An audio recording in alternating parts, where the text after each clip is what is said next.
This conference will now be recorded. And we're going to be recording this webinar now that we have cleared up some of the issues with the calls. So now I'm trying to get the slide show to work. There we go.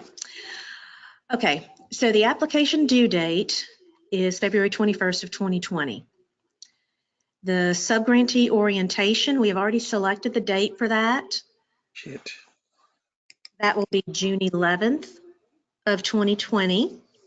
We have not decided the location for that yet, but when successful applicants receive their notice of award, that information will be included, the location and the time for the subgrantee orientation.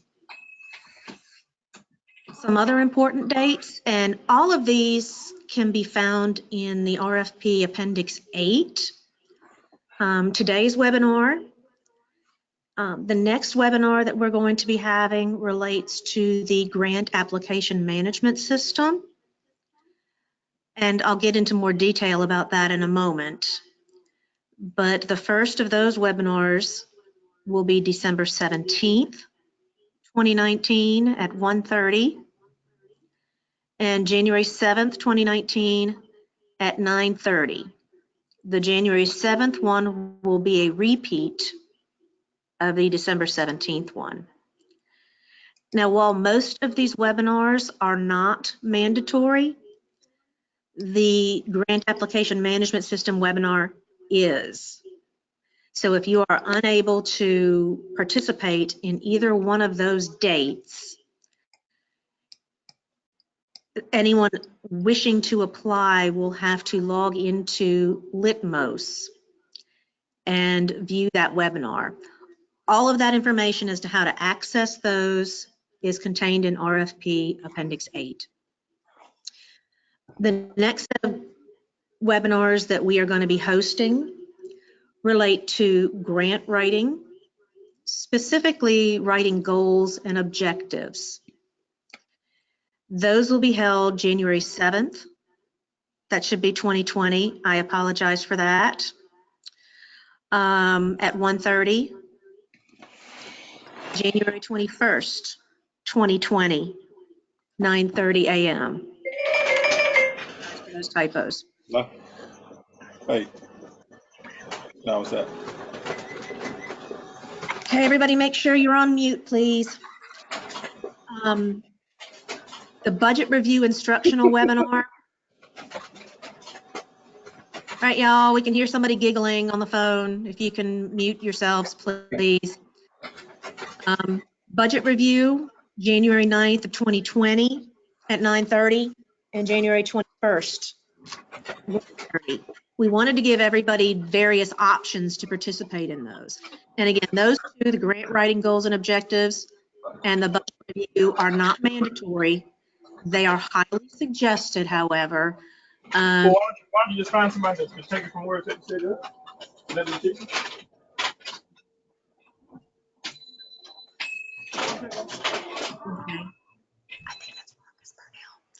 We're still getting a lot of hearing somebody's phone conversation. So if you're on another phone conversation on this webinar, make please. Good afternoon, DA's office. Yes, it is.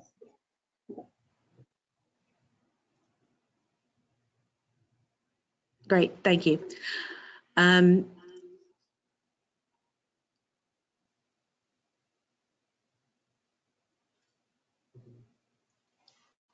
All right, good. Okay, we've got everybody muted again.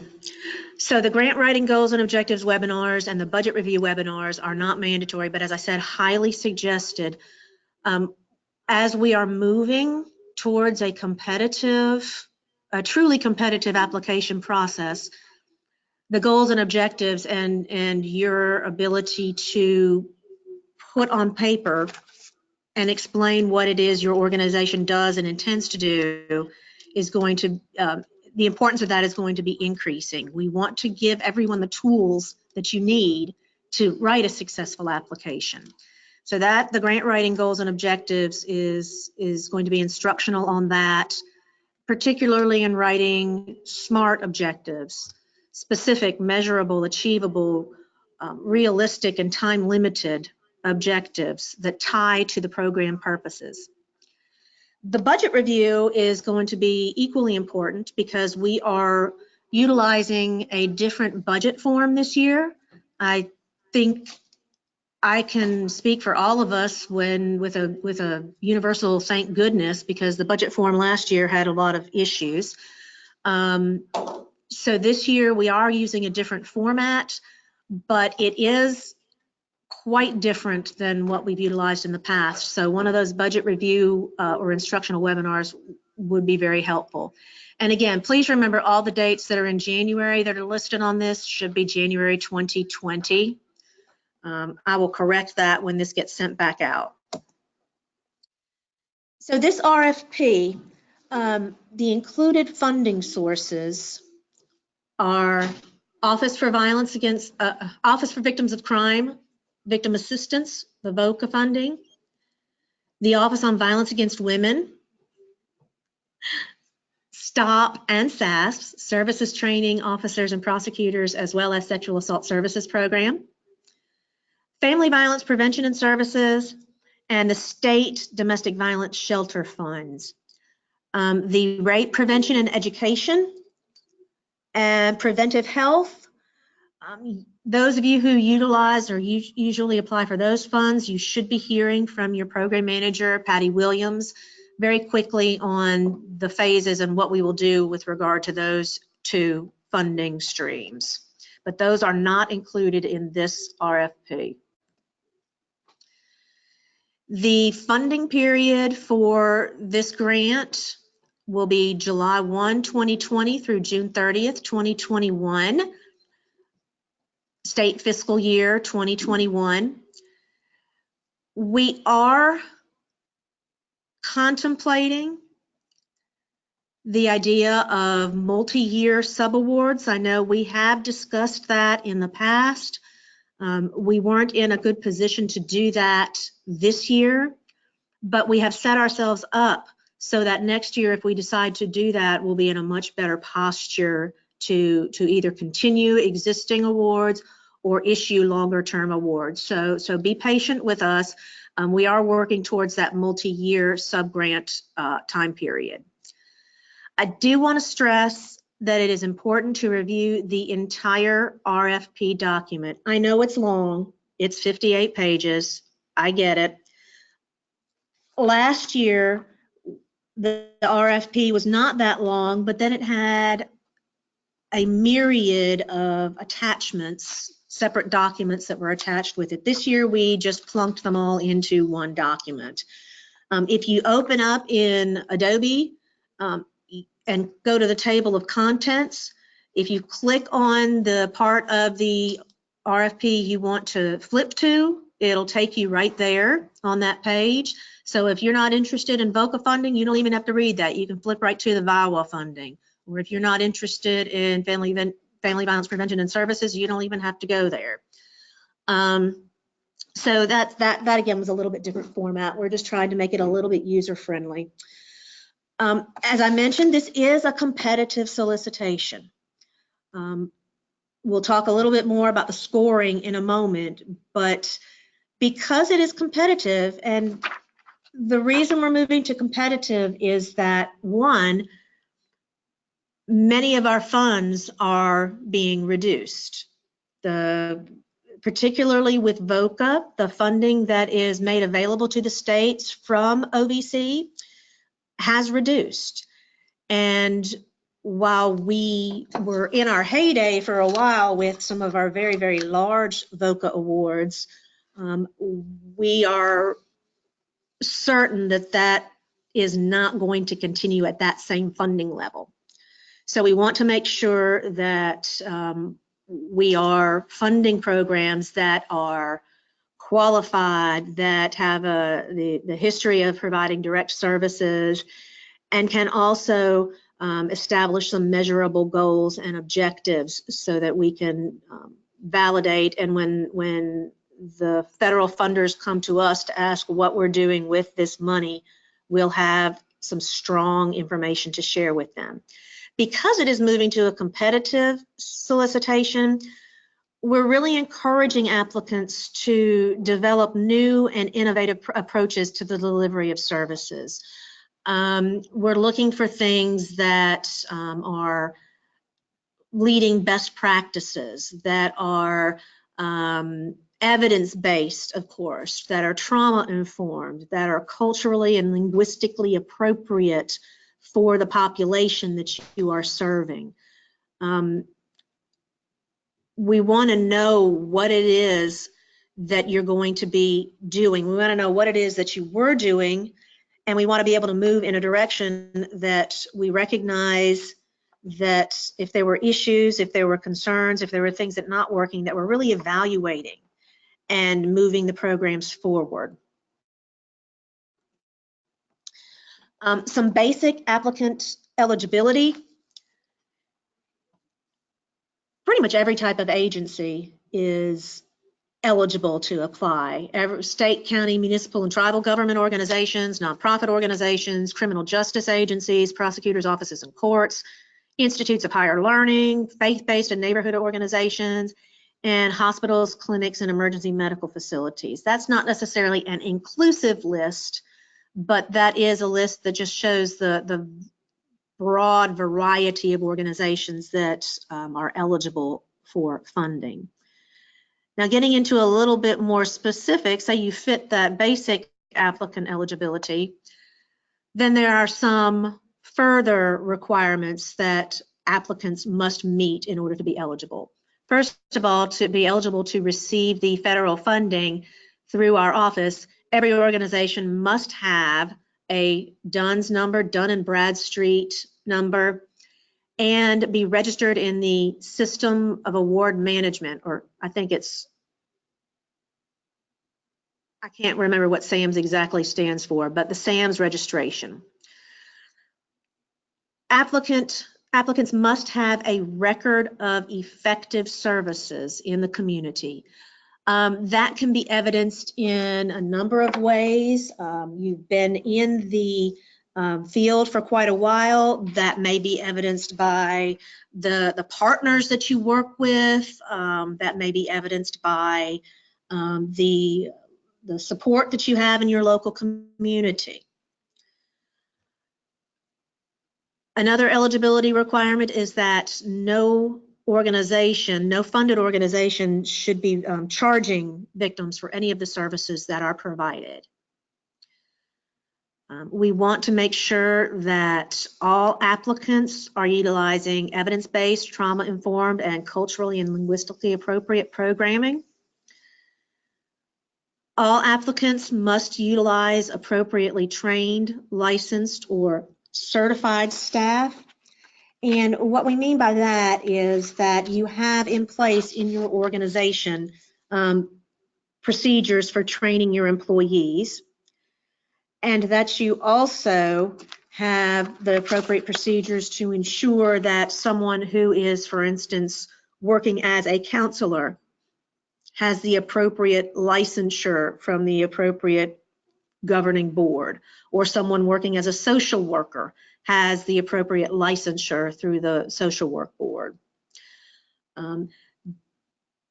The appropriately trained, licensed, and certified staff, that also applies to any volunteers, so that if you have any volunteers that are working with you in the funded program that are providing services, they must also be appropriately trained and licensed accordingly. Services that applicants provide to victims must be provided on a voluntary basis. Victims are not to be required or mandated to participate in any activity as a condition of receiving services. In addition to that, victims should not be mandated to file criminal charges or file protective orders or anything in order to receive those services. That cannot be a precondition of the services. And we also want to mention that eligibility for direct services is not dependent on the victim's citizenship or immigration status. your organizational operating hours. This may not be applicable to all organizations, but if the recipient service model includes the provision of 24-hour services,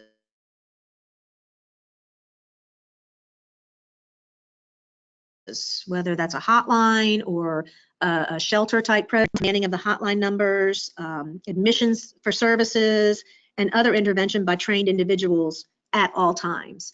So if your model is a 24/7 model, then 24/7 anybody should be able to access your services. Nonprofits, this is only related to them. In order to be eligible, a nonprofit must have or must make their financial statements available online.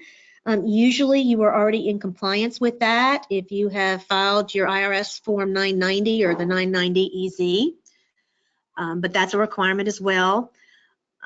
Compliance with regulatory agencies. We want to make sure that anyone that we are funding utilizing federal funds or state funds, if it is the case, are in compliance with any applicable federal, state, or local regulatory provisions. That may include something as simple as your zoning or your land use regulations within your city or county where you're operating.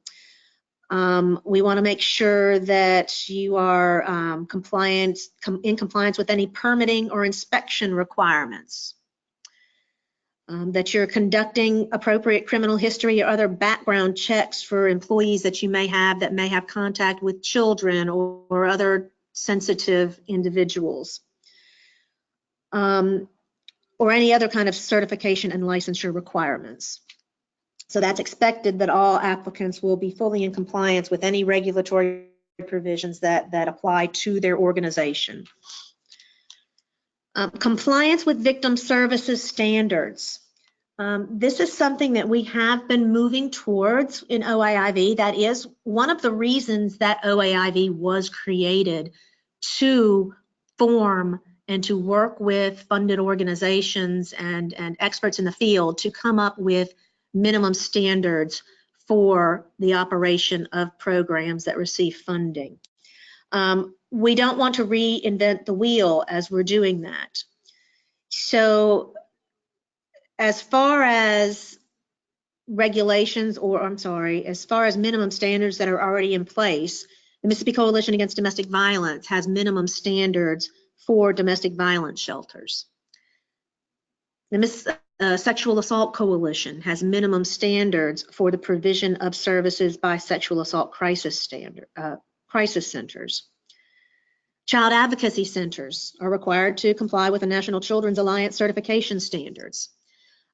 This is not saying that an organization has to be a member of these organizations, simply that those minimum standards are complied with. And finally, as far as best practices also, there are model standards for serving victims and survivors of crime published by the Office for Victims of Crime. That is kind of a benchmark for the provision of services. So I would encourage everyone who is providing any kind of victim advocacy in the work that you do or proposing to do to review that document. And again, in the PDF version of the RFP, the one that's on the website, if you click on that link, you will be taken straight to the OVC site and you can review those standards. And finally, applicants are required to be in good standing currently with OAIV. If an organization has had funding terminated during the immediate past 2 years, unless there's sufficient justification, will not be eligible for funding during this funding cycle. So I'm going to kind of deviate from the RFP at this point, because in addition to the general applicant eligibility, there are some specific eligibility under each funding source. For VOCA, organizations applying for VOCA funding must have not only a record of effective services, but they must also have substantial community support.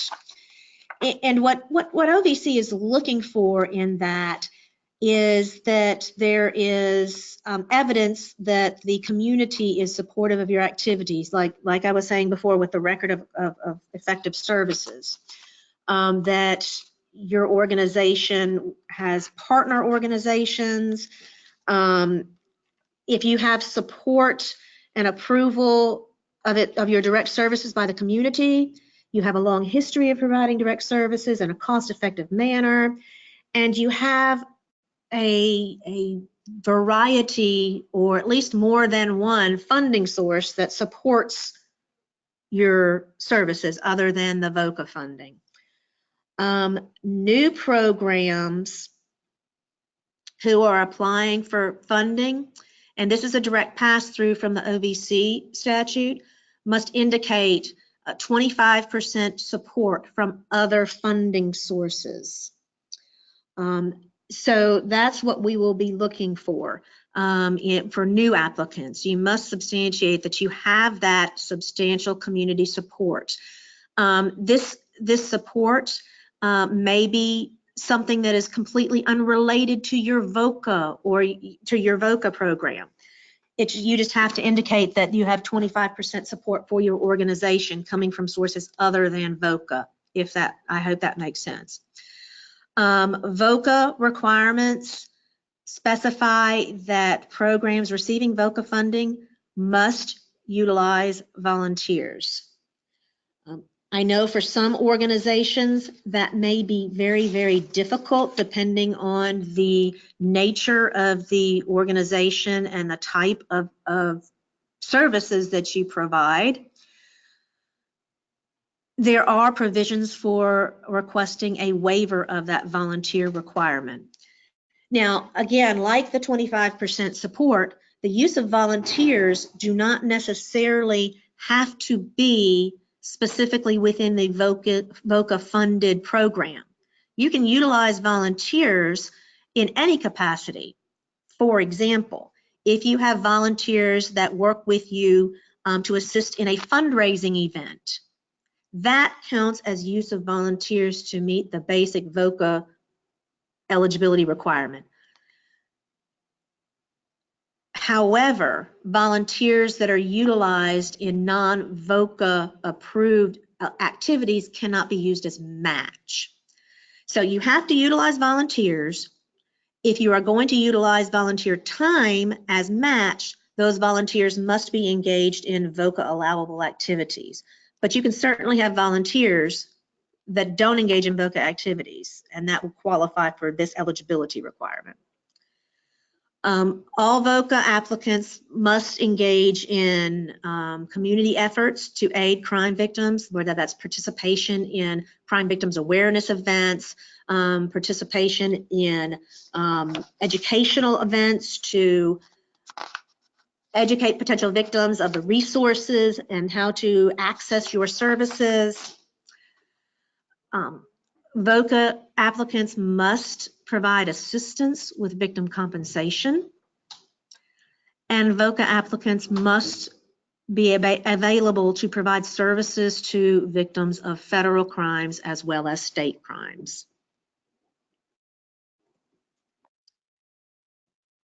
All right, stop-specific eligibility.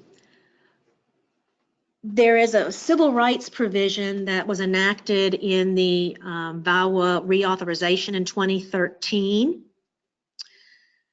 In addition to every other civil rights protection that is guaranteed by every other federal law, VAWA specifically requires that entities that receive VAWA funding must have in place non-discrimination provisions prohibiting discrimination on the basis of gender identity and sexual orientation. So in addition to the non-discrimination provisions on the basis of sex, gender, age, disability, ethnicity, and racial, you also have to have a provision prohibiting non-discrimination on the basis of gender identity and sexual orientation. There are also some special requirements in STOP for law enforcement, prosecution, and court entities who are applying. And those are simply that the courts, law enforcement and prosecution agencies have in place policies and practices that enhance the provision of services to domestic violence victims, sexual assault victims, and stalking victims. I'm going to go find my note on that real quickly. So we were looking for, say, if you have a law enforcement agency, we're looking for agencies that have in place an agency policy or standard operating procedure for response to domestic violence, sexual assault, stalking, and dating violence. And also the second prong of that is that have a meaningful partnership with local service providers. We want to make sure that everybody is working together because we realize that law enforcement agencies cannot address these issues in a vacuum, nor can victim service providers. So if you are a law enforcement agency, a prosecution entity, or a court, we want to see both of those things, that you have policies in place for dealing specifically with domestic violence, sexual assault, stalking, and dating violence, and that you also have evidence of meaningful partnerships with local service providers to enhance what you are able to do for those victims of domestic violence, sexual assault, dating violence, and stalking. There really aren't any VAWA SAS specific eligibility requirements other than the civil rights, the non-discrimination on the basis of gender identity or sexual orientation. That is a VAWA provision, not specific to STOP or SAS. FIPSA specific eligibility. This is the same as it's always been. Organizations receiving Family Violence Prevention and Services Act funding must have as a primary purpose the operation of a shelter or provision of non-residential support services to victims of family violence, domestic violence, or dating violence, and which have a documented history of effectively working in that area. Shelter programs who are applying for family violence prevention funds must provide both services and prevention. Non-residential programs must have a written agreement with at least one residential DV service provider for referrals. And all shelter programs are required to meet the minimum requirements set out in state law, Section 93, 21, 107, and 109. Section 109, Section 107 are the minimum requirements as far as operations. Section 109 contains the minimum requirements with regard to confidentiality of information. And again, with domestic violence state funds, the specific eligibility requirement is just simply that which is imposed by state statute 93-21-107. Those include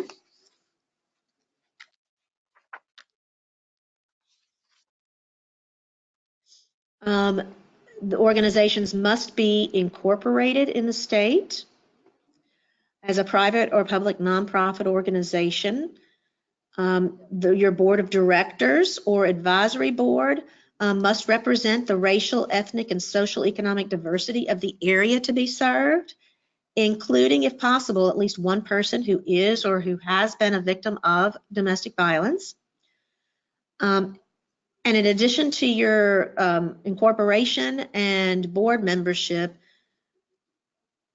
programs seeking domestic violence shelter funding or who are required to comply with those requirements in the statute must implement programming to follow the basic services to victims of domestic violence and their dependents, which provides shelter on a 24/7 basis, crisis line 24/7 basis, temporary housing and food facilities, group support and peer counseling, referrals to existing services in the community and follow up on the outcome of referrals, a method of referrals for medical care, legal assistance, and group support and counseling if you're unable to provide that in-house. And the statute still says this, y'all, so forgive me. Information regarding re-education, marriage, and family counseling, job counseling and training programs, housing referrals, and other available social services. and a referral program of counseling for the victim and offender if you are not able to provide those in-house. So those are the minimum eligibility requirements to receive the DV shelter funding and to receive family violence prevention and services funding as a shelter for domestic violence victims and their children. So do you want to, Jan, do we have any questions in the box that we need to stop and address? Okay.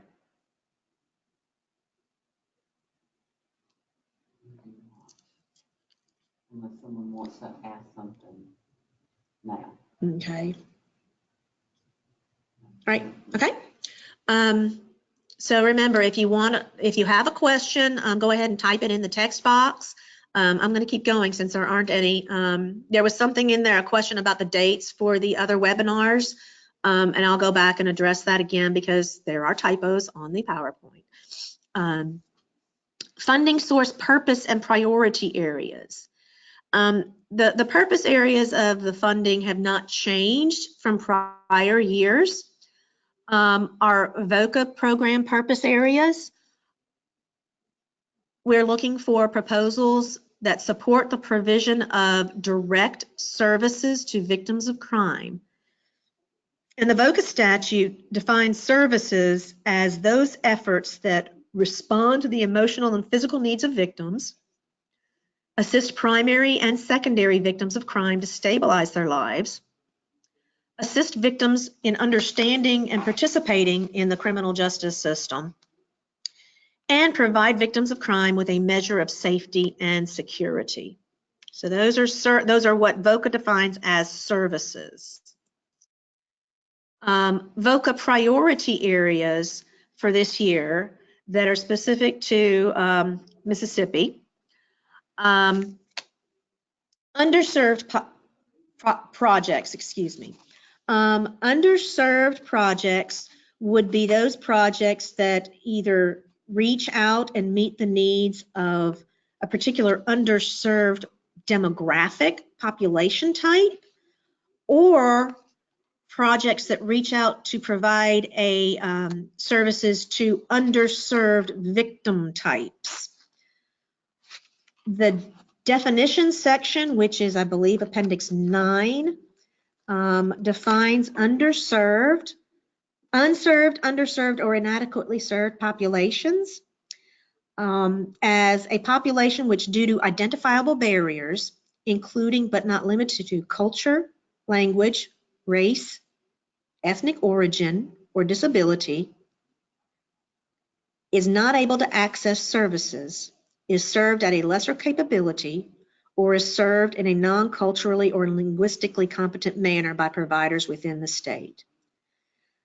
The populations that we recognize, and this information is gleaned from a combination of sources, from our VAWA STOP implementation plan, which is developed in cooperation with our planning committee, our Family Violence Prevention and Services Act state plan, which again is compiled working with a committee, and our VOCA strategic planning process, which is ongoing, but these underserved populations were recognized by all of those as needing additional resources.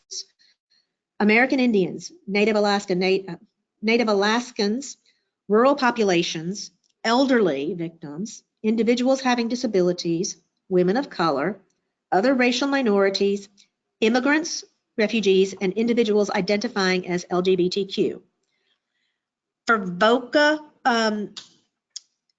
as I mentioned, this could also be underserved crime types.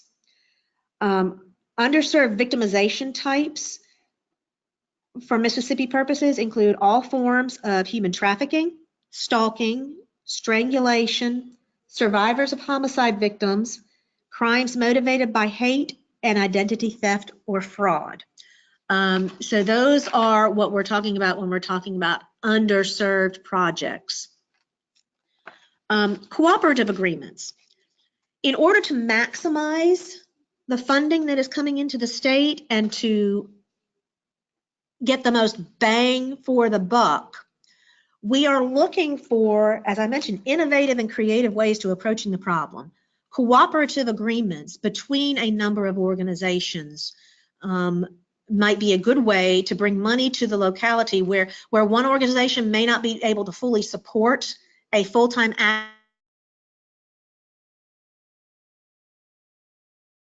advocate if several organizations pool together responsibilities. So we're looking at things that are trying to innovative in the way that that we work together to provide those services in your areas. We're specifically looking for, maximizing our reach to rural areas, which are extremely underserved. So any way that we can build those cooperative agreements would be of interest to OAIV. We're also under our VOCA priority areas, and this is taken straight from our VOCA strategic planning process, looking to enhance projects which address transportation, which is a huge gap in the services available or the access to services in the state of Mississippi. Increasing mental health and substance abuse treatment. Now, caveat that mental health and substance abuse treatment has to be directly related to the victimization, but we all know that we encounter victims of crime every day who have mental health issues and substance abuse issues that may be a direct result of the victimization, and we don't necessarily have the way to refer them to appropriate resources. So programs and projects that seek to fill that gap. And finally, to increase and address legal and medical services available to victims of crime. So those are going to be our priority areas. That's not saying that programs that are providing services other than this will not receive consideration.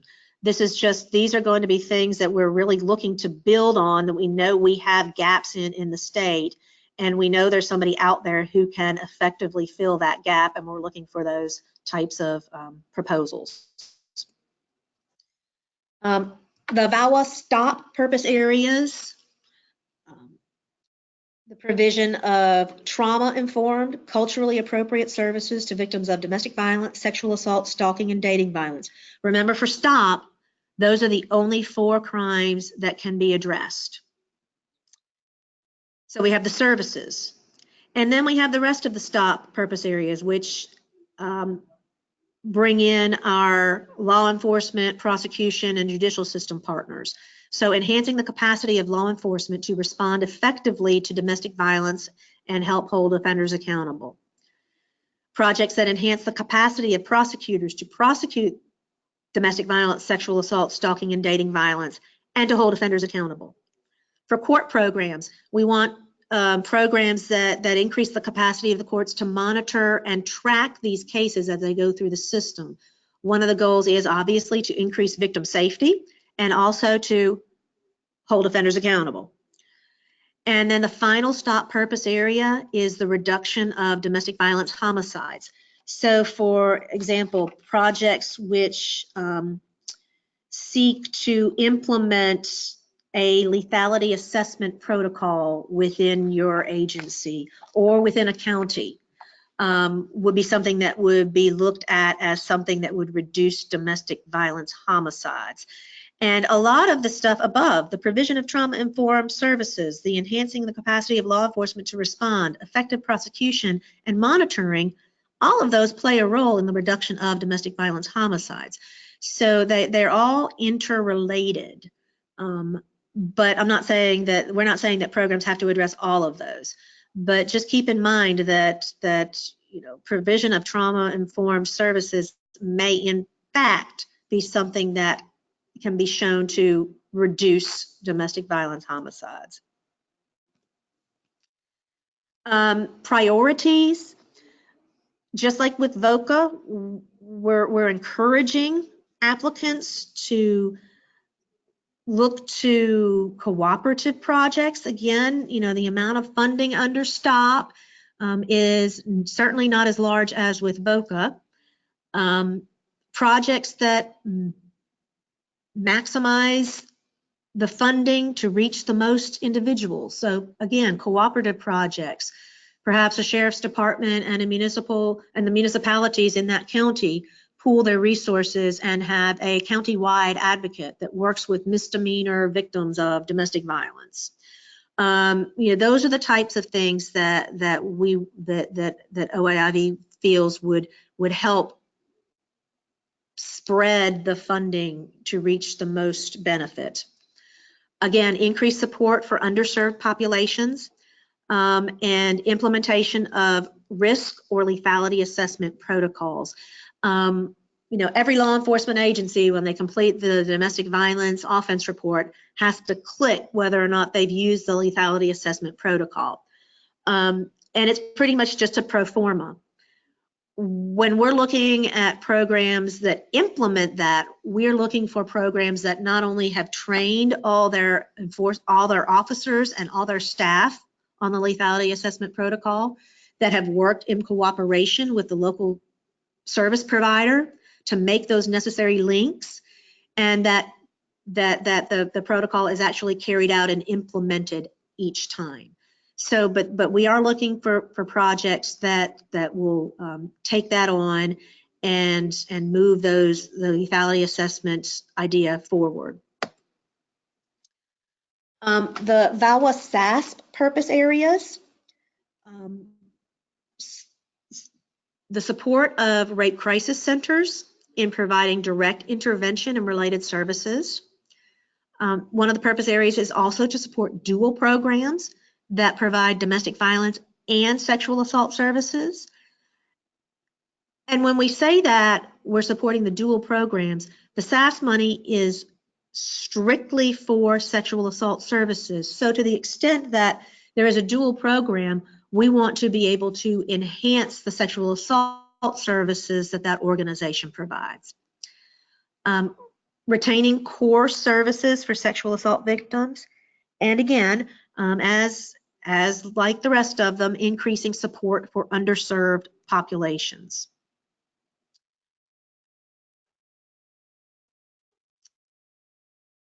Family violence prevention and services purpose areas.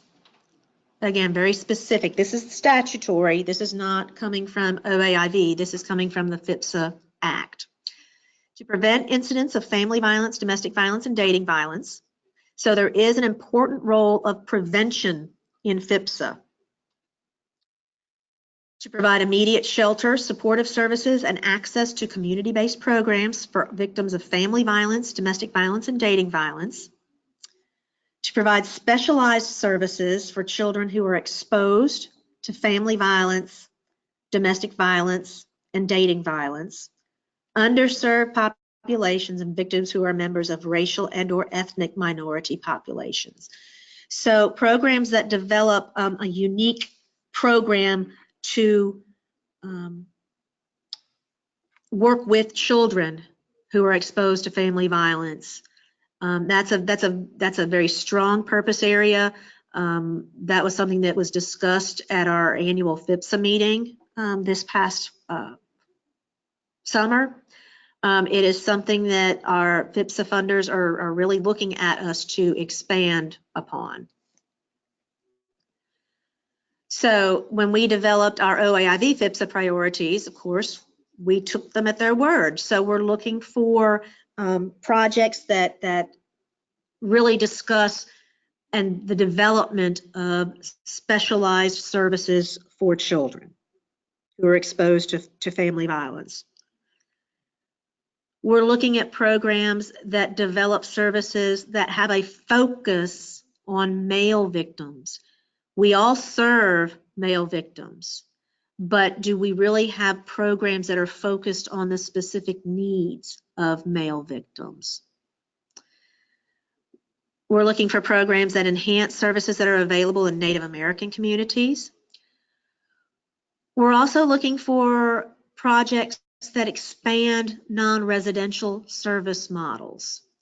So while we understand that domestic violence shelters play a hugely important role in victim safety and meeting the needs of victims of domestic violence, dating violence, and family violence, we also recognize that in this day and age, the shelter model may not be right for everybody.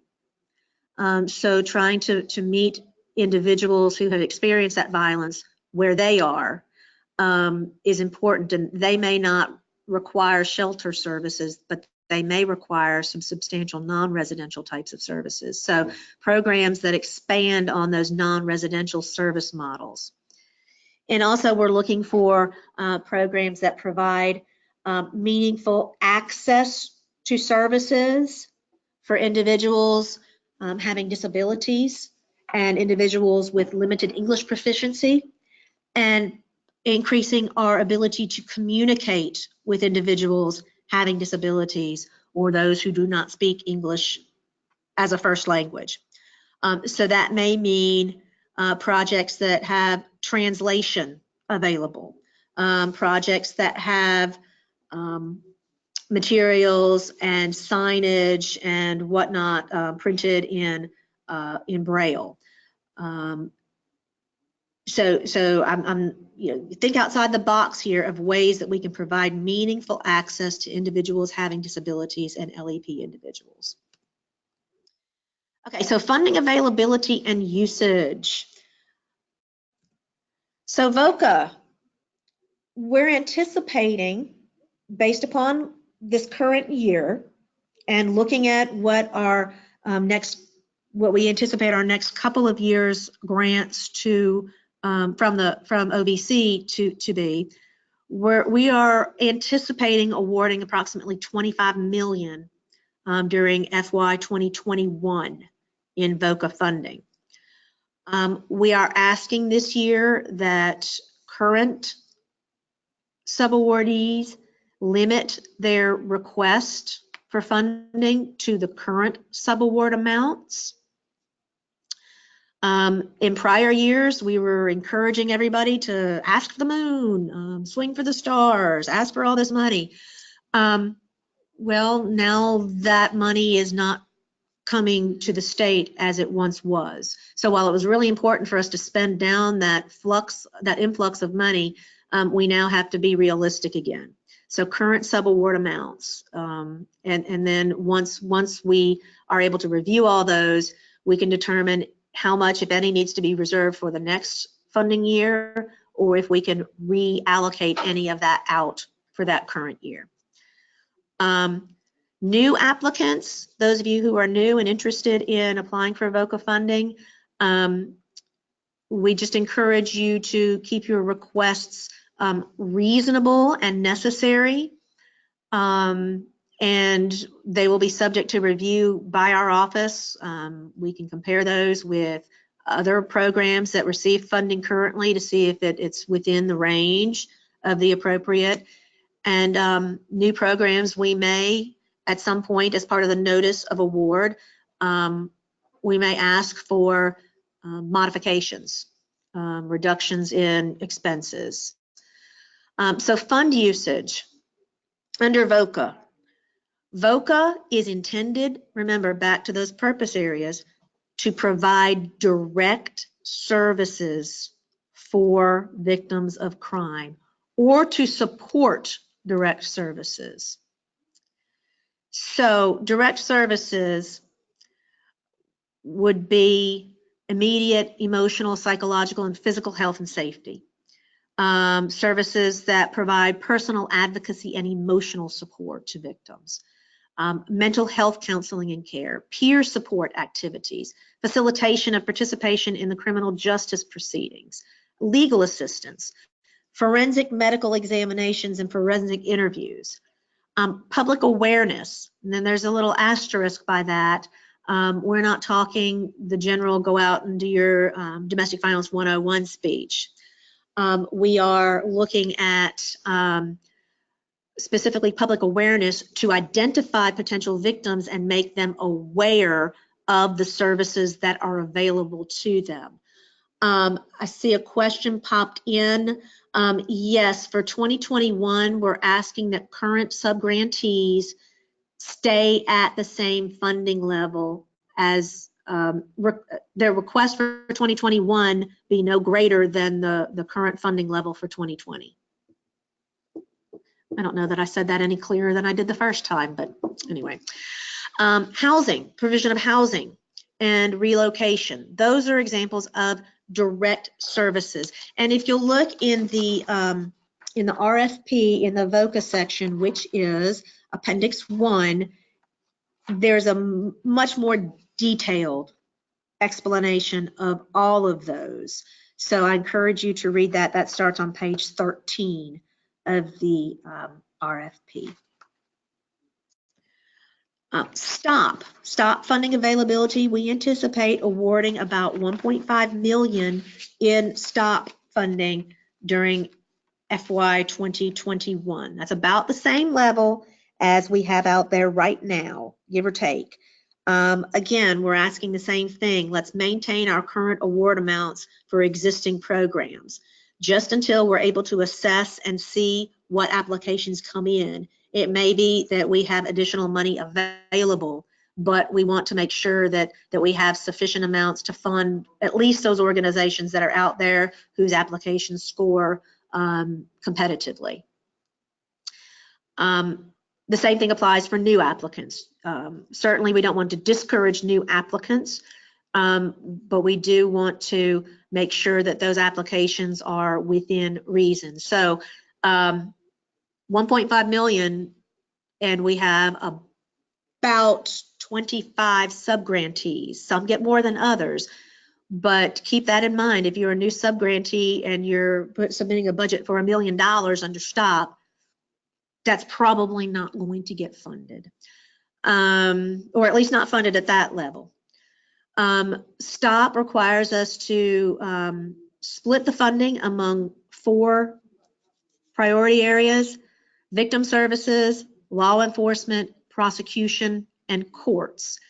And you see how our statewide distribution is. 30% of the funding goes to direct victim services, 30% to law enforcement efforts, not necessarily to law enforcement agencies, but to law enforcement efforts. 30% to prosecution, again, not necessarily 30% to prosecution offices, but 30% for prosecution efforts, and 10% for courts. Same thing, maybe not to a court, but to court efforts. Question popped in as to how many VOCA subawardees we have right now. Currently, we have, and I knew someone was going to ask me that question, in the neighborhood of 60 different VOCA sub-grants. Some organizations receive multiple VOCA sub-grants, so we may not have that many sub-grantees, but that's the number of sub-grants. Funding, again, I just mentioned that it supports the direct victim services, law enforcement activities, prosecution, and court activities. Sexual assault services, we're going to be awarding approximately $425,000 in sub-grants.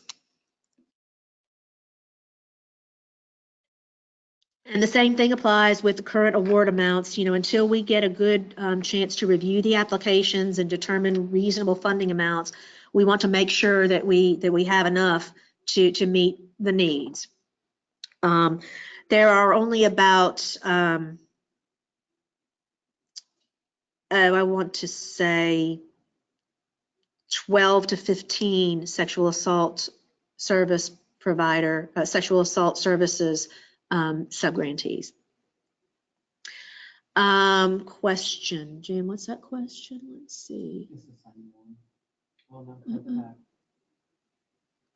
Can an organizer who does not have a physical office in Mississippi but provides services via telephone apply and receive VOCA funding? So the question is whether or not a provider who does not necessarily have a physical office but provides services via telephone may apply and receive VOCA funding. It is not a requirement that an organization be located in Mississippi. However, I would direct you back to the general eligibility requirements. If you're a nonprofit organization or something like that, make sure that you comply with all of those. It wouldn't preclude it. It would just have to be evaluated. Remember, your services would still have to be evidence-based, culturally and linguistically appropriate, victim-centered and trauma-informed. So it just depends on the type of services. If those services are conducive to being provided via telephone, and there are models of that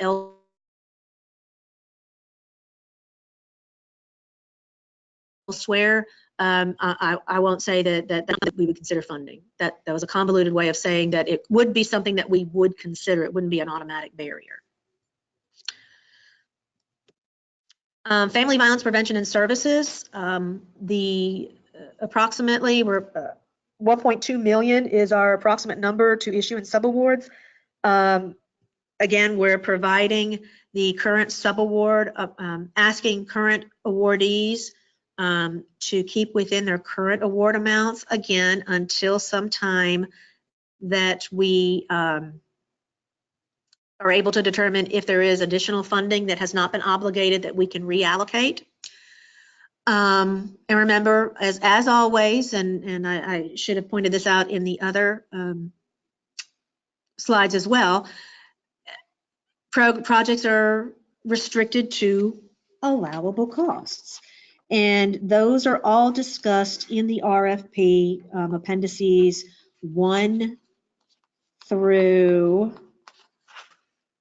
5 for the various restrictions. What is allowable and what isn't allowable is specifically discussed in those appendices. They're way too long to go through them in detail in this webinar. DV shelter funds. FIPSA funding, we have 16 sub-grantees currently. And domestic violence shelter funds. We fund each of the 13 domestic violence shelters, approximately $750,000.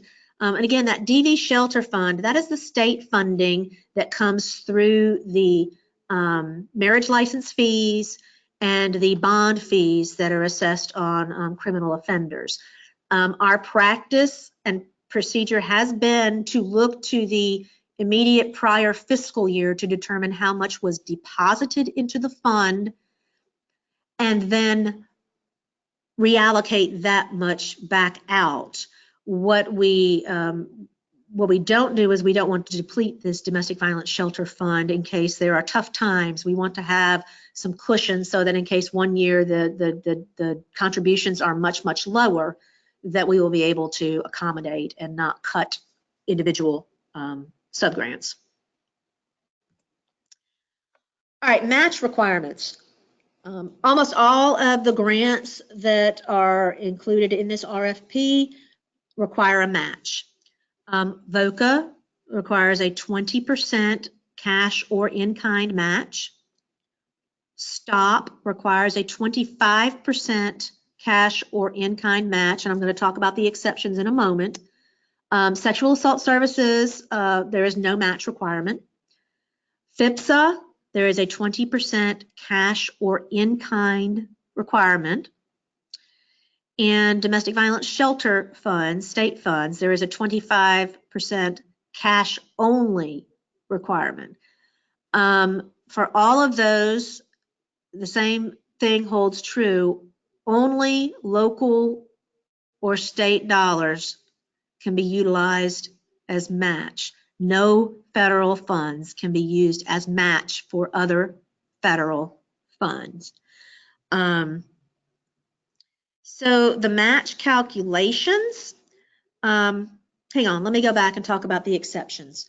VOCA, there's a 20% match requirement. Organizations who are unable to make or to meet that 20% match may request a match waiver. Match waivers are considered by our office on a case-by-case basis. The request for a match waiver and our OAIV policy has changed somewhat on this since Office on Victims of Crime has changed their policy. We have adapted our policy to be a little bit more specific, and these policies will all be available on our health department website. But waivers of required match must be well justified, and the considerations that we will look at in approving partial match waivers include things like the organization's attempts to secure non-federal sources of funding, the organization's use of in-kind or cash sources not used as match for other federal programs, the organization's use of volunteers as appropriate match, practical and logistical obstacles to providing match. Perhaps some public agencies that don't engage in private fundraising may have limitations on soliciting contributions or utilizing volunteers.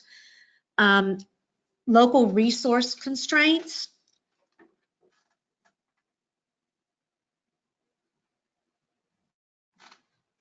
Okay. Losses of other sources of funding previously available to support the project. Say your United Way contributions are vastly reduced, or your local city or county decides not to give money this year. The impact of a denial of the match waiver on the project, and the subgrantee's past ability to provide match. Generally, we're looking for organizations to provide at least the same dollar amount of match provided during the grant year immediately preceding, unless a change in circumstances justifies a lower amount.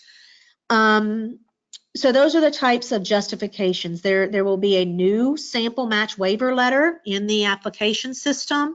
You'll be able to utilize that as an example. The question on the screen in the chat box referenced no federal dollars can be used for match.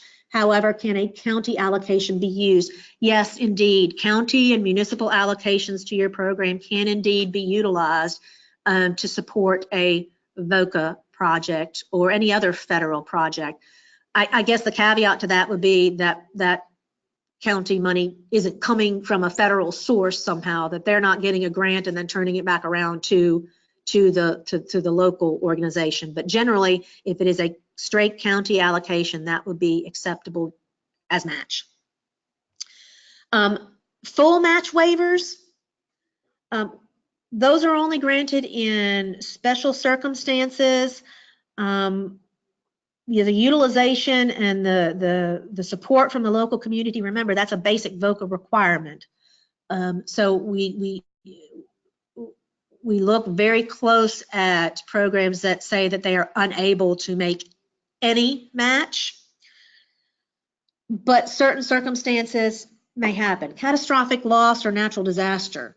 You know, if your facility is destroyed and all of your available cash is being utilized to rebuild your structure, which is not something that is allowable under any of these federal sources, that may be a reason for a full match waiver. Additionally, if there are special projects that OAIV at some point in the future identifies as providing emergent needs, that may be something where if it's something that's desperately needed and there simply is no possibility of match, that is something that we would consider, but it has to be very clearly justified. Okay, stop. 25% match. There are exceptions to that. Victim service organizations or victim service projects are not required to match. Likewise, tribal organizations are not required to match. But other entities, say law enforcement, courts, prosecutors, state agencies, are all required to meet that 25% match, and there are no waivers available under STOP for match. Okay. I mentioned sexual assault services. There are no match requirements. Family Violence Prevention and Services Act, 20% requirement. There are no exceptions, no provisions for a partial or full match waiver, and there are no exceptions for the type of organizations that are required to meet match, except that tribal organizations are not required to meet match under FIPSA. And we talked about the Domestic Violence Shelter Fund. That is cash only, and no in-kind are available to be utilized under DV shelter. So match calculations. This is always a hot topic. We're really excited to announce that, I don't know if any of you have gone onto the website and pulled down the RFP, but on that same page where the RFP is, there's also a new tab for a grant match calculator available on there, where you select your funding source, you type in your federal request, and it calculates what the required match will be. So if you type in your federal request for VOCA, say it's $100,000, this match calculator does all these calculations for you and spits out what your required match. So an example using $50,000 federal request, you type in $50,000, the match calculator does this little division, this equation here, dividing it by 80% for a total project cost of $62,500. And the difference between the total project cost and your federal request is your required match amount. Now, this is the basic 20% required match amount. We have to figure that out before we even begin to discuss waivers under VOCA. So just keep that in mind. Same example for a 25% match for the STOP and domestic violence shelter funds. So, but this grant match calculator is a wonderful tool. You know, it'll tell you what you're expected to come up with, and then you can analyze, and well, not for STOP, but under VOCA, you can analyze what you're expected to match and your ability to do that, and if needed, submit the match waiver for VOCA only. Remember, if you're utilizing something as match, the same rules apply as the federal funds that are being matched. So federal funds prohibit, federal funds cannot be used for fundraising. So if you are seeking to utilize volunteers as your match, but those volunteers are engaged in fundraising, that won't work. Those volunteers have to be doing allowable activities. Same with federal funds. If you are using money that was contributed to your organization to help rebuild your building, we all know that construction is prohibited under all of these federal grants, so that money would not be appropriate as match. And again, it must be non-federal sources. Okay, so preparing the application. Oh wait, are there any more questions that popped up? Okay, all right.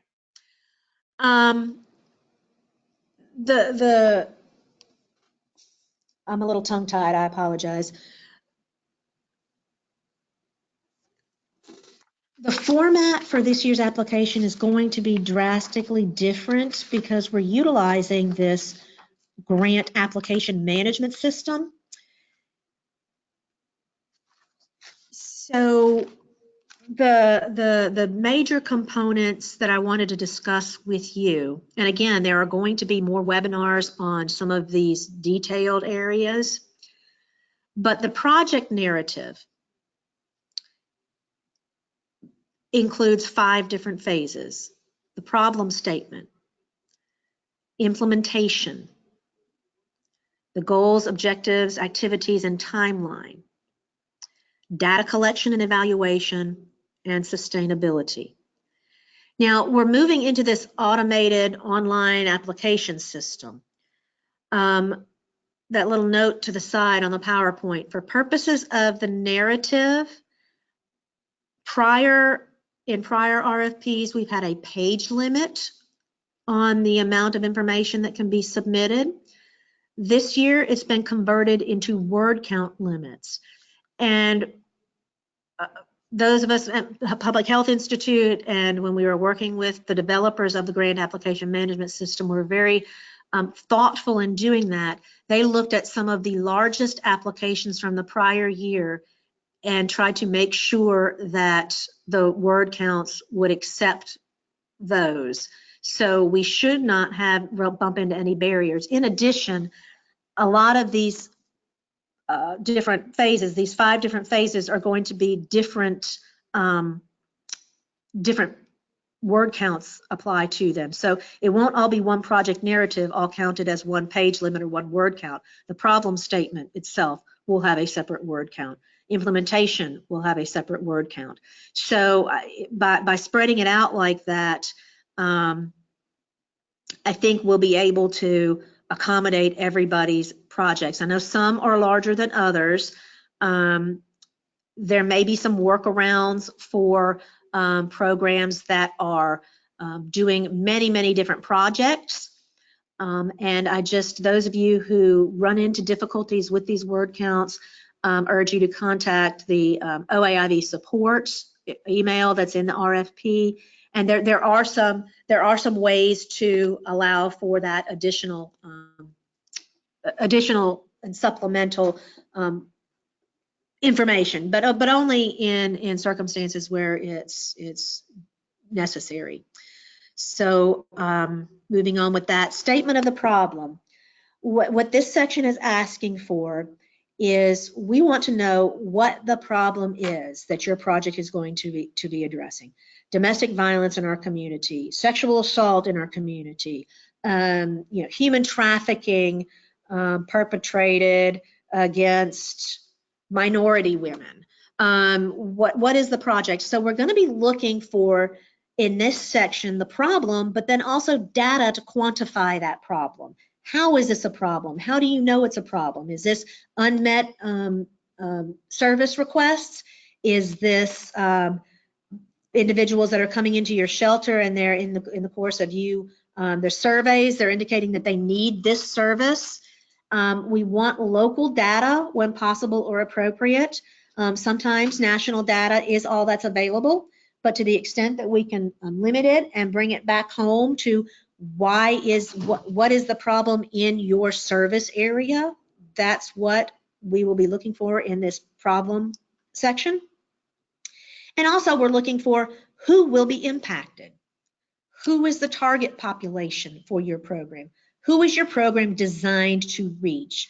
Or stated otherwise, who will be the beneficiaries of your program?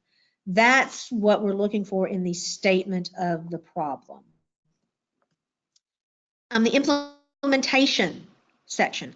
What is your proposed service model? Now, we're not asking for what your activities will be here. We're looking for how do you deliver the services? Do you operate on a 24/7 model? How do you reach the community? Do you receive or make referrals? What are the intake processes utilized to determine eligibility for services? How are the services culturally and linguistically appropriate for the target population? How have they been adapted? How does your organization utilize volunteers, if that's applicable? In other words, what is your scope of services? The broad description of the proposed project, the operation of a domestic violence shelter who operates on a 24/7 basis, and our model is that we, whatever it might be, the operation of a medical clinic. How does the scope of services address the needs of that target population? And what is the staffing required? What does it look like? What does it take to provide these services in your community to this target population? Then we get into a little bit more specifics, the goals, objectives, and activities, as well as the timeline. We incorporated all those into one as opposed to having a separate timeline that's just kind of a weird chart somewhere. We pulled it in. So it's going to be covered in a separate webinar in January, and when we have the grant application management system webinars, we'll actually show you how to fill this out. But this is all entered into one page in the grant application management system. So you'll be able to select, do you have a goal for this project? Yes. What is that goal? Do you have any objectives under that goal? And then you'll be able to type in your objective. Do you have any activities under this objective? Then you'll be able to talk about your activities. So it's all it'll be goal, objectives, and activities, and then goal 2, objectives and activities in chronological order, as opposed to listing all your goals.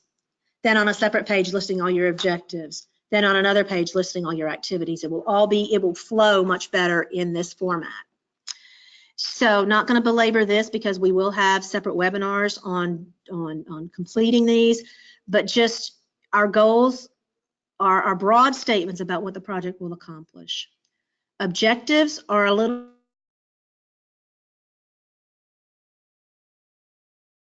bit smaller, right? Clear, concise statements describing impact. Activities are the specific tasks, steps, or actions to achieve the objectives. So if you have an objective of 100% of law enforcement officers will receive training on domestic violence protocols by the end of the grant period, your activities would be setting up the training, conducting the training, things of that nature, developing the curriculum, that kind of thing. And then the timeline. When do you intend on developing that curriculum? What is the time frame for scheduling the training? What is the timeline for conducting the training? And what is the timeline for finalizing the project? The next phase of the project narrative is the evaluation. So in this section, you will be indicating to us the way information is collected to measure the anticipated outcome and impact. You'll describe how the data will be analyzed and reported and how it will be utilized.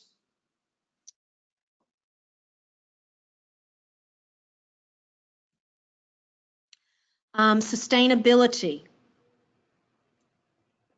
always a key point. Each applicant should explain plans for the continuation of their project. In the event the federal funding that you're applying for may no longer be accessible or available. So this may include plans that you have to work with your board to engage in some additional fundraising efforts. This may be plans to apply for and seek out other grant sources. This may be increasing your visibility with your board of supervisors and municipal governing authorities to draw down more funding from them. That's what the sustainability plan is looking for. What thoughtful efforts. And this may be something that you want to pull if you're a nonprofit, for instance, pull your board into. The role of a board is to help with this type of activity. What are your succession plans? What is your sustainability plan for the organization? And work with that to get that developed. So that's what we're looking for as far as sustainability. The budget, we are utilizing a different budget form this year. We're really excited about it. We're in the process of finalizing the instructions that go along with that. The budget is going to be one form that combines the calculations and the summary with the justification.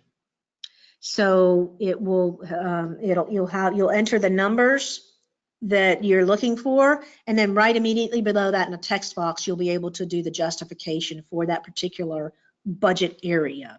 So again, it's going to be a lot clearer. There will be no flipping around between a narrative and a summary. It is an Excel spreadsheet that is macro enabled. It has the calculations built in already. It calculates the totals. It calculates the percentage of match. It calculates the different calculations as you go across a line item. For instance, meals. It'll calculate all of that for you at the end. So it's really, we modified it from a form that Department of Justice is now utilizing. It has been tested. It does not have the issues that the budget form we provided last year has. Many people had issues with it not totaling correctly, or the percentages weren't adding up properly, or when somebody tried to add another line, it didn't capture that number. Those issues do not exist in this budget form. So, suffice that to say, all projects must be accompanied by a budget that directly relates to the goals, objectives, and activities identified. So your narrative justification is where you describe the cost, describe the calculations, and explain how the cost relates to the goals, objectives, and activities that you have identified in your project narrative. Please familiarize yourself with the relevant funding source rules. There are links in the appendices, say the VOCA Appendix 1. There's a link to the VOCA final rule. There's also a list in Appendix 1 of allowable and unallowable expenditures. Please familiarize yourselves with those. There are some very specific things that can't be funded. There are very specific things that are allowable, but they vary depending on funding source. So be sure to review that carefully as you're preparing your budget. All expenses ultimately have to be allowable, reasonable, necessary, and allocated properly. There is an assistance, a chart provided for your assistance in Appendix 6 that contains application instructions that kind of clarifies what types of expenses go in each of the approved budget categories. The form is set up to only include these approved categories. A small exception to that is under personnel. There are fringe benefits are separated out, and also taxes are separated out as a separate item. But other than that, travel is broken out by in-state and out-of-state. There's contractual, commodities, capital outlay equipment, capital outlay other, which shouldn't ever be used because capital outlay other is construction, which is not allowable with any of these funds. Subsidies, loans, and grants, and then indirect costs are the major budget categories. And that brings us to indirect costs. Again, in that Appendix 6, the application instructions,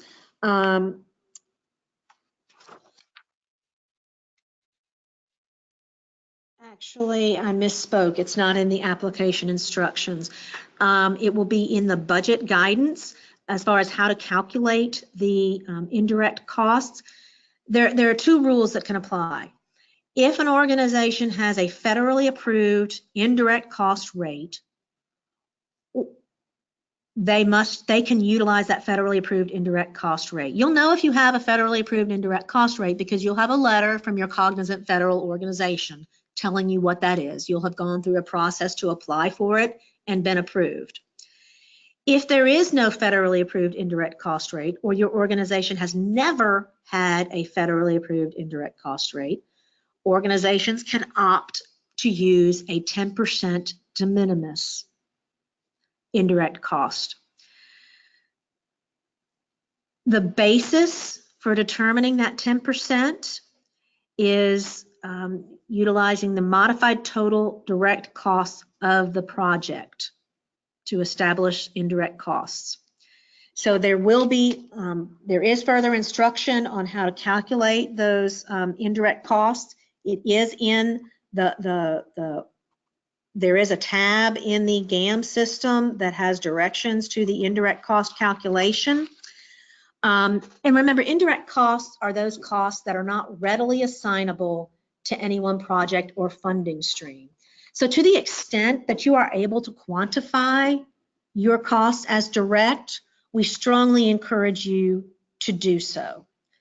If you are able to specifically determine that your staff person, I'm sorry, let me put it this way, that a accountant that works with your organization spends 50% of their time on VOCA-related matters and 50% of their time on non-VOCA, it is perfectly acceptable to charge that 50% as a direct cost to the VOCA project. I'm just using VOCA as an example.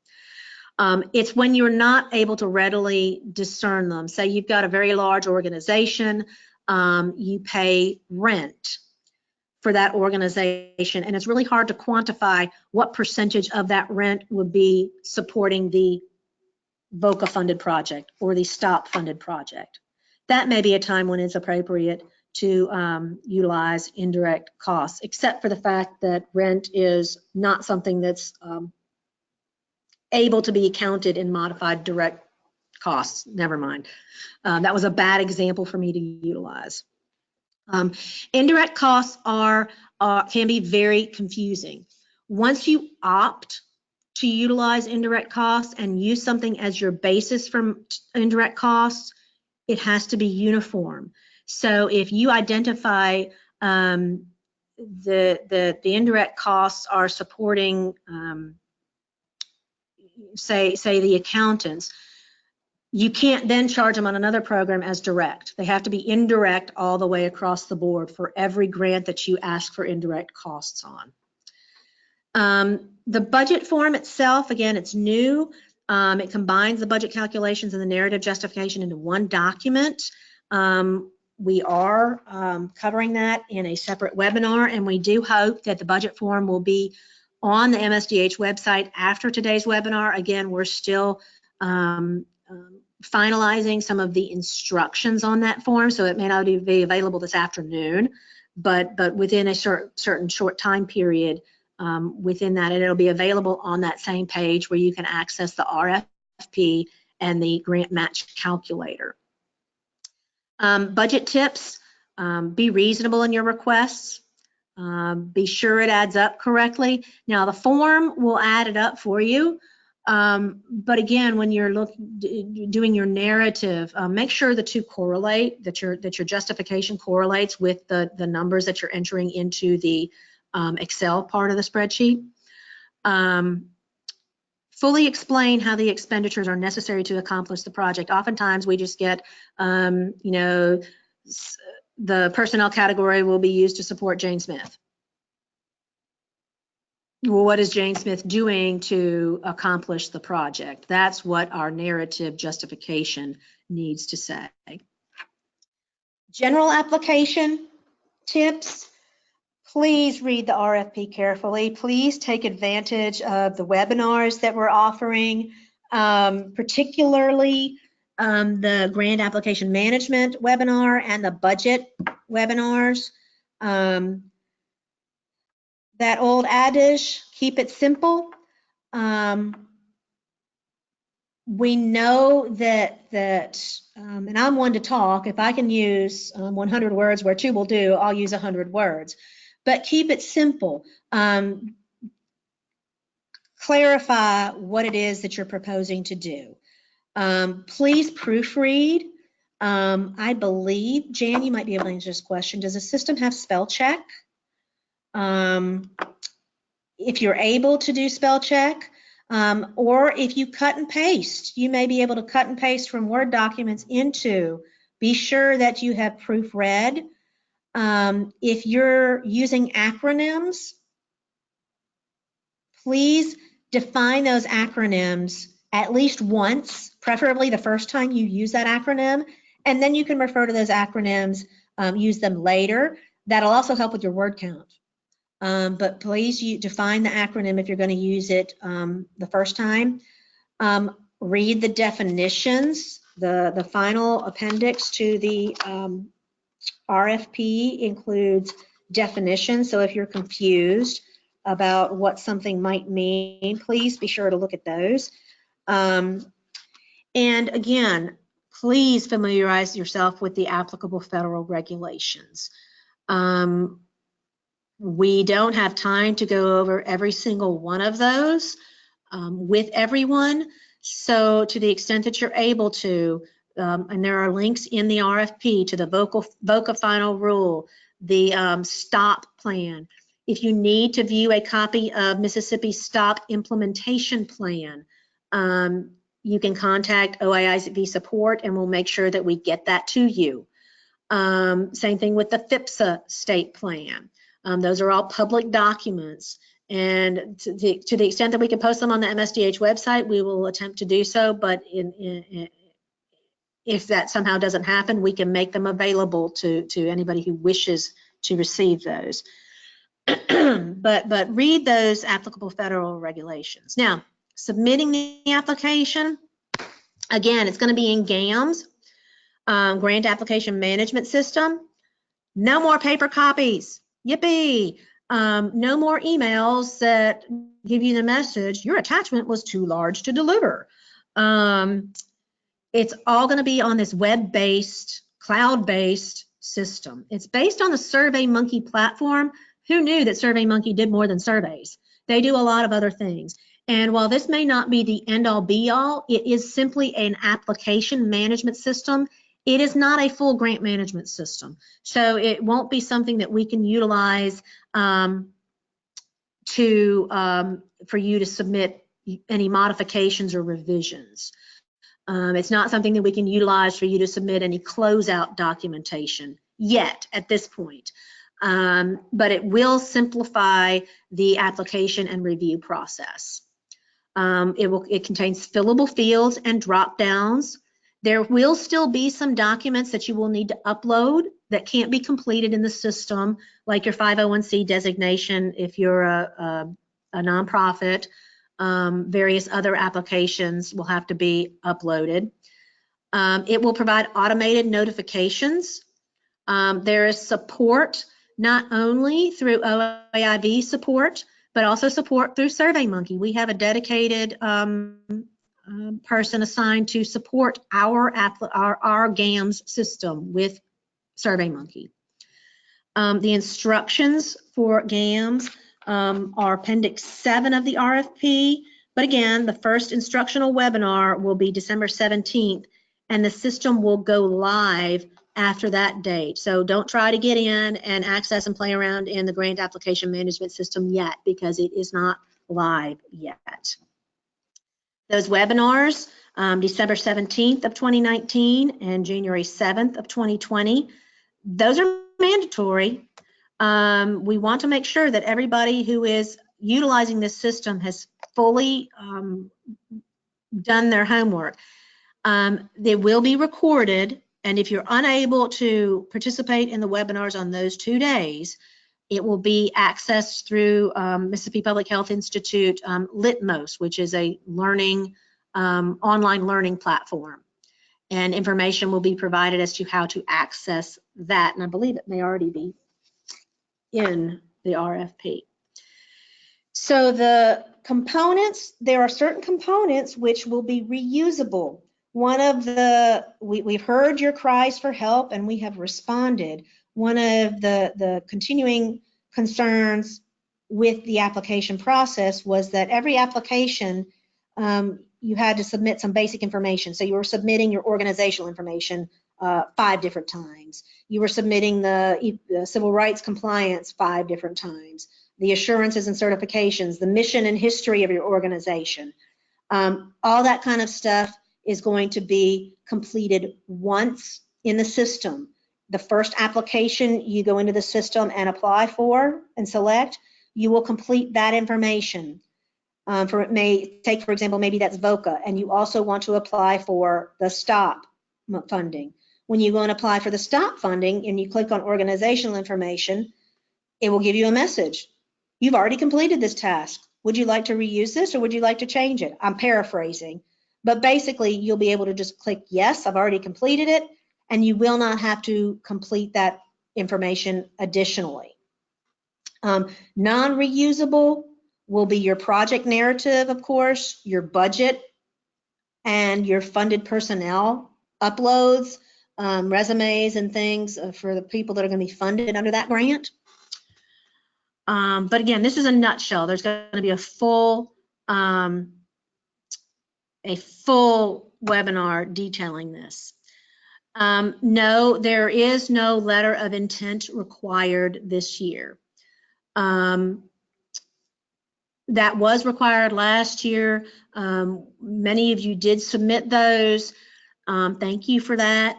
And it may be something that we revisit as we move forward in this, but it just simply seemed to be an extra step that wasn't necessarily productive for anybody. So we did away with that. Signing of the application, there will be a capacity to sign electronically in the grant application management system. It needs to be signed by the appropriate official. So if you look at the grant application instructions, which is again Appendix 6, I think page 47 talks about that. It must be signed by the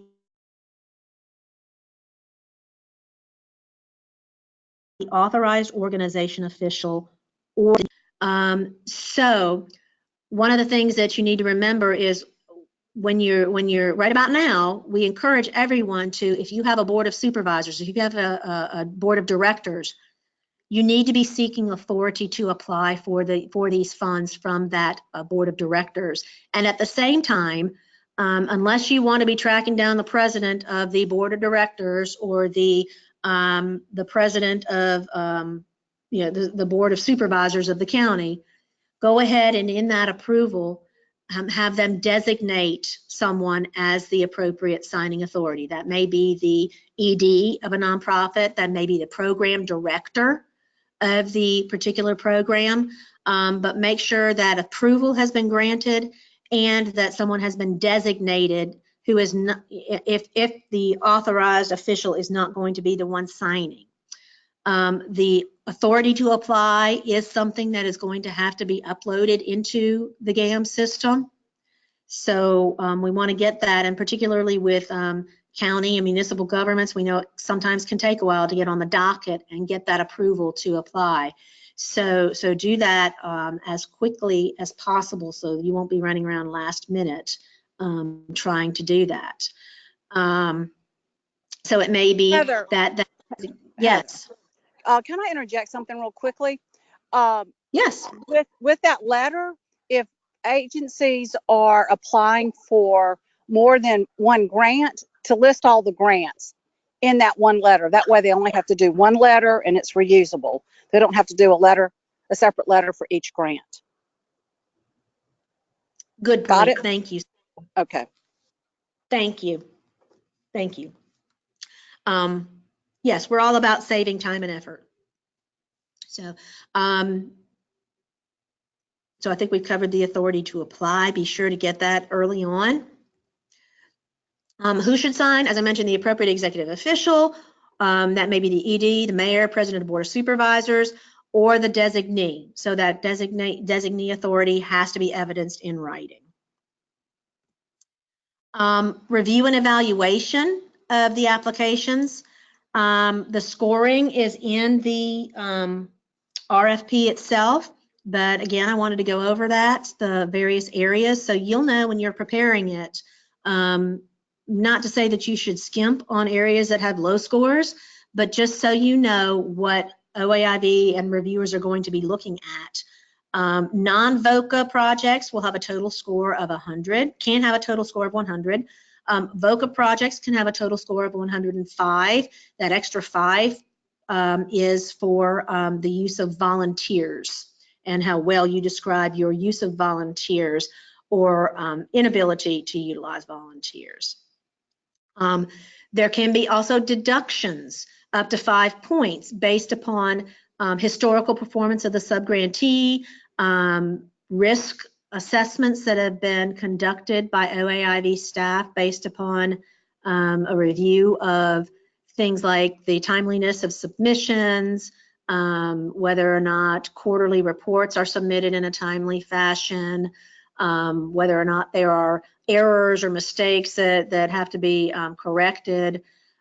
New projects, so that we have a baseline so that new projects don't have an advantage over existing projects. New projects are getting an automatic deduction of 3 points.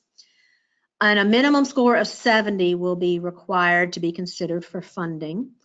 The applications are going to be reviewed with an eye towards how they help Mississippi address those priority areas that we discussed, that are laid out in the appendices to the RFP. As we're reviewing, as OAIV is reviewing the awards, there may be adjustments in the amount of what, we may find that we are unable to fund a program at the fully requested amount. OAIV may, as part of its overall grant management, adjust to different funding sources. This will not be done unilaterally. Organizations will be notified of the intent to do this. We will certainly work with programs if there are any difficulties experienced in doing this, but this may be a way to better allocate and to most effectively and efficiently utilize all the funding.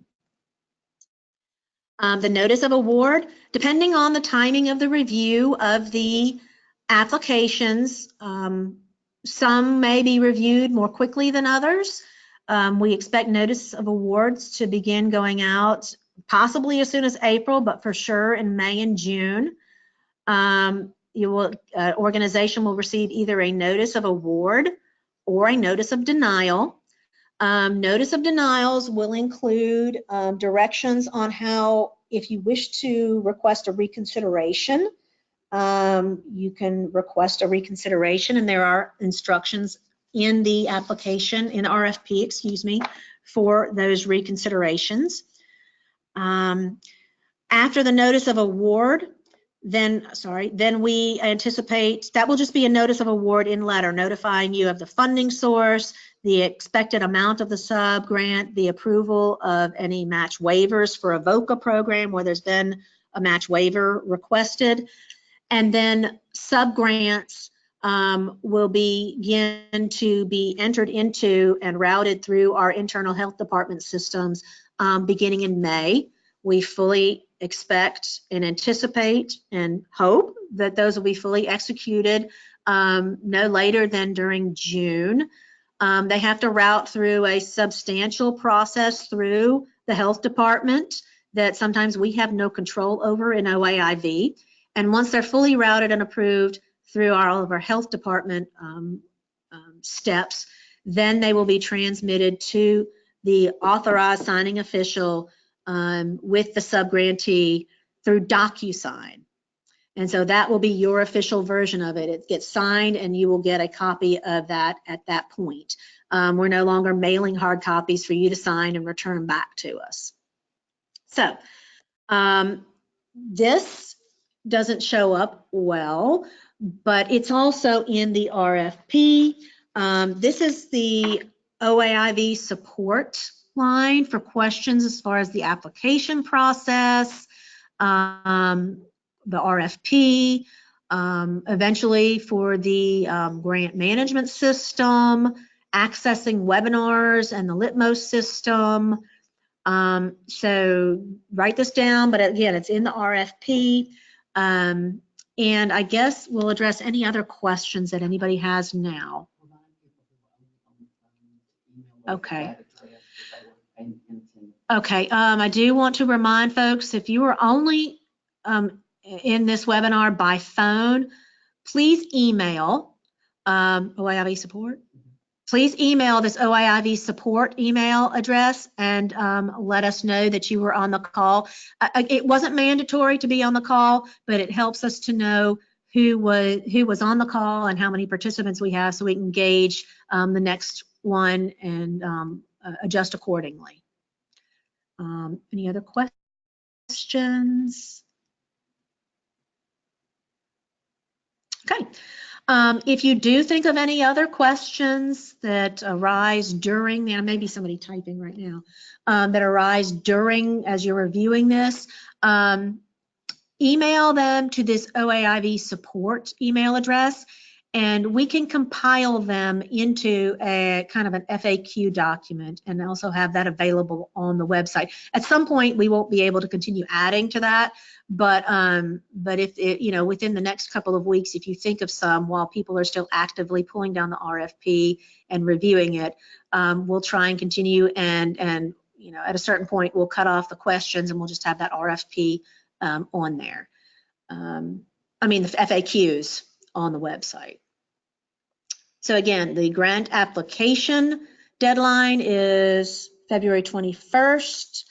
The dates for the webinars that will be upcoming are included in Appendix 8 of the RFP. So be sure to go and look at those dates. We do have those repeat sessions available in most circumstances. And as soon as we get the recording of this uploaded, we'll try and get a link on the MSPHI website as well as the MSDH website along with the RFP. Okay. Is there an authority to apply form?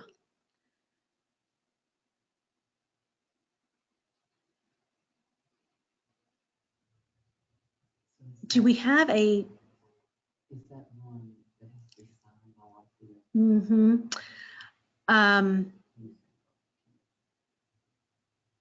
No, there's not a form, but I believe the instructions states what all needs to be included in the letter. Does that help? Okay, yes. Yes, so, and those instructions are in the RFP instructions? Yes, and they're also included in the GAM system. Okay, That's what we're talking. okay. Jan and I were just trying to remember where they were. We knew they were there, we just couldn't remember where they were. Okay. All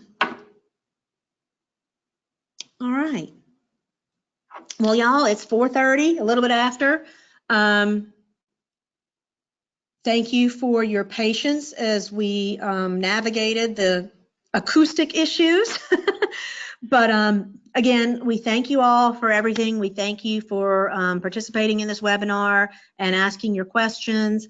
We're looking forward to, as you all know, moving OAIV forward and trying to make this a little bit less onerous on our applicants and more user-friendly. So certainly suggestions, comments are welcome.